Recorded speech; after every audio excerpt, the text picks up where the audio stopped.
A few moments later.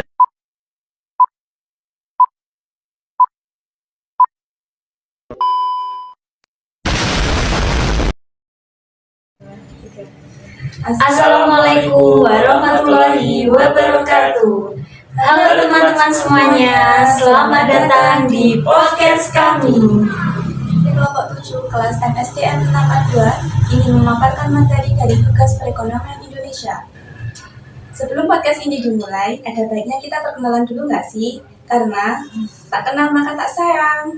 Perkenalkan, saya Putri Sofiana yang akan menjadi host dalam podcast kali ini. Di sini saya ditemani oleh dua rekan saya. Untuk Mbak Dea, silakan memperkenalkan diri. Halo teman-teman semuanya, perkenalkan nama saya Dianjela Filautati. Saya yang akan menemani Kak Putri podcast ini. Untuk Kak Roza, bisa memperkenalkan diri. Halo teman-teman semuanya, di sini saya Muhammad Rusaki Mansa yang akan juga menemani Kak Putri di podcast ini.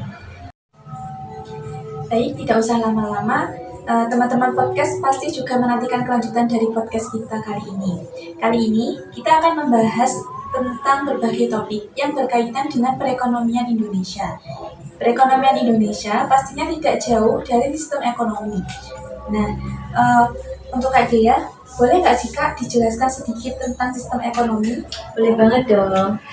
Jadi, sistem ekonomi dapat diartikan sebagai sistem yang mengatur perekonomian di suatu negara dalam rangka mencapai tujuan. Untuk mencapai tujuan tersebut, tergantung komponen dan unsur yang terlibat. Apa aja sih yang terlibat? Yaitu ada manusia, barang dan jasa, serta kelembagaan. Seperti itu. Baik, terima kasih jawaban dari Kak Dea. Pastinya sistem-sistem ekonomi itu memiliki berbagai jenis yang bermacam-macam ya Kak. Nah, untuk Kak Rozak bisa dijelaskan sedikit tentang berbagai jenis sistem ekonomi? Bisa. Nah, teman-teman, untuk jenis ekonomi itu ada berbagai macam teman-teman.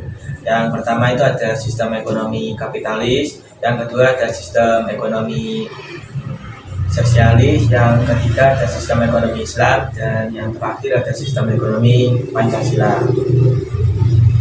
Ya, itu Pak. Baik, terima kasih jawabannya Kak Rozak. Baik, kita lanjut ke pembahasan yang kedua. Pembahasan kali ini kita akan membahas tentang pertumbuhan ekonomi Indonesia. Pertumbuhan ekonomi Indonesia tentunya terdiri dari beberapa konsep dasar. Nah, untuk Kak Rozak, bisa dijelaskan sedikit konsep dari pertumbuhan ekonomi yang didasarkan pada pendapatan nasional? Boleh. Nah, berdasarkan konsep nasional ada 3, yaitu ada pendapatan nasional bruto atau PNB, ada pendapatan nasional neto atau PNN, dan pendapatan perseorangan atau PP. Baik, terima kasih jawabannya dari Kak Rozak. Nah, untuk Kak Dea, seperti yang sudah dijelaskan oleh Kak Rozak, kan ada konsep produk nasional bruto. Nah, apa sih pengertian tersendiri dari produk nasional bruto? Baik Kak Putri, jadi produk nasional bruto sendiri yaitu suatu indikator untuk mengukur nilai semua total dari barang dan jasa yang dihasilkan oleh suatu negara, baik dalam negeri maupun luar negeri, untuk waktunya yaitu 1 tahun. Seperti itu. Baik, terima kasih jawaban dari Kak Dea. Kita akan membahas seputar kependudukan di Indonesia. Nah, negara Indonesia menjadi salah satu negara yang memiliki penduduk terbanyak di dunia dan yang tentunya memiliki permasalahan yang berkaitan dengan kependudukan. Untuk Kak Rozak, kira-kira permasalahan seperti apa yang dialami Indonesia tentang kependudukan? Nah, dalam beberapa tahun terakhir ini, jumlah penduduk di Indonesia mengalami peningkatan hingga pertengahan 2022. Jumlah penduduk di Indonesia mencapai 275,77 juta jiwa. Jumlah ini naik 1,13% dibandingkan tahun lalu loh, Kak Putri. Oh, ternyata sangat tinggi juga ya pertumbuhannya. Iya. Kira-kira solusi apa yang dapat digunakan untuk mengatasi angka kelahiran yang tinggi? Kak Dea bisa menjelaskan? Bisa dong Kak. Sebenarnya ada beberapa cara seperti memberikan sosialisasi untuk mengendalikan jumlah anak, lalu ada memperkuat pendidikan tentang kesadaran atas dampak pertumbuhan yang semakin cepat ini bagi lingkungan, serta mendorong keluarga berencana. Seperti itu ya. Baik, terima kasih atas jawaban dari Kak Dea. Untuk materi yang selanjutnya, kita akan membahas tentang ketenagakerjaan. Nah, di Indonesia, angka pengangguran terbilang sangat tinggi. Kira-kira menurut Kak Dea dan Kak Rosa, faktor apa saja yang dapat menyebabkan pengangguran di Indonesia terbilang sangat tinggi? Oh, baik Kak Putri. Jadi kalau menurut saya teman-teman, pengangguran di Indonesia saat ini terbilang cukup tinggi dikarenakan krisis ekonomi seperti keuangan dan resesi yang menyebabkan perusahaan mem-PHK banyak karyawan. Ada juga faktor pertumbuhan penduduk yang menyebabkan para pencari kerja lebih banyak dibanding lapangan pekerjaan yang tersedia, seperti itu. Kalau menurut saya ya, di Indonesia itu pengangguran itu terbilang sangat tinggi loh. Karena perubahan teknologi, terus adanya tingginya persaingan global dan terbatasnya lowongan pekerjaan dan rendahnya kualitas pendidikan di Indonesia. Baik, terima kasih atas jawaban dari Kak Dea dan Kak Rosa. Selanjutnya, kita akan membahas tentang pengeluaran pemerintah. Untuk Kak Rosa, pengeluaran pemerintah itu mencakup hal apa saja sih?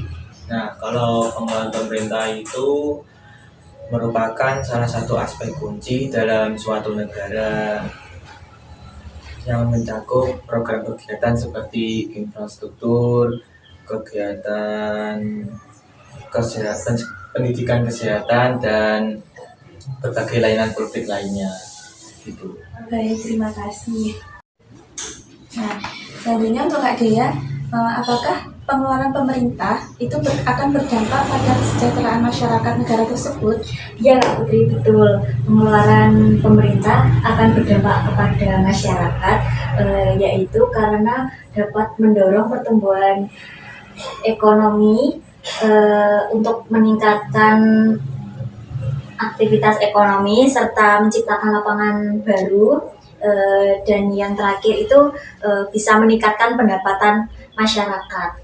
Baik, terima kasih atas jawaban dari Kak Dea dan Kak Rosa. Selanjutnya, kita akan membahas tentang topik yang terakhir, yaitu topik yang sangat bermanfaat bagi kehidupan kita di masa datang. Apakah topiknya kakak-kakak? Investasi teman-teman. Benar sekali. Kali ini kita akan membahas tentang investasi. Nah, investasi sekarang ini memiliki arti yang sangat penting bagi kehidupan kita.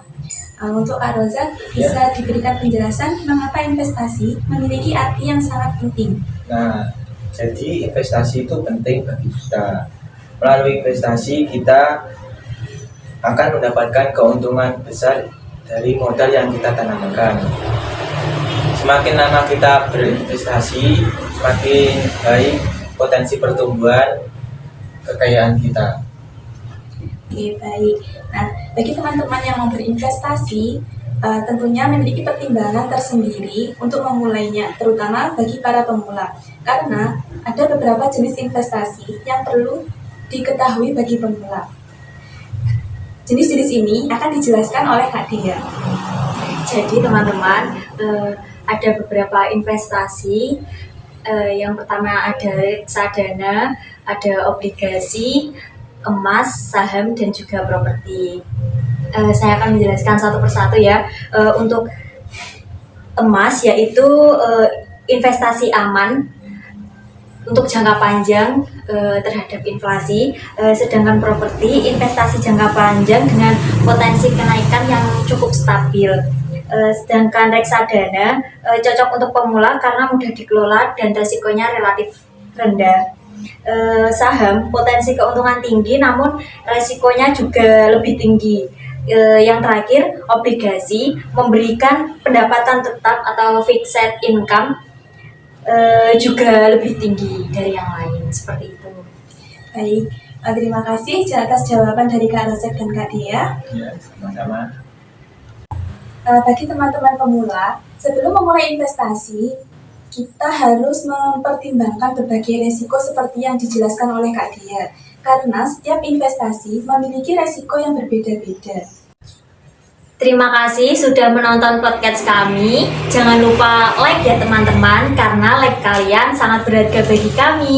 Akhir kata, wassalamualaikum warahmatullahi wabarakatuh. Sampai jumpa.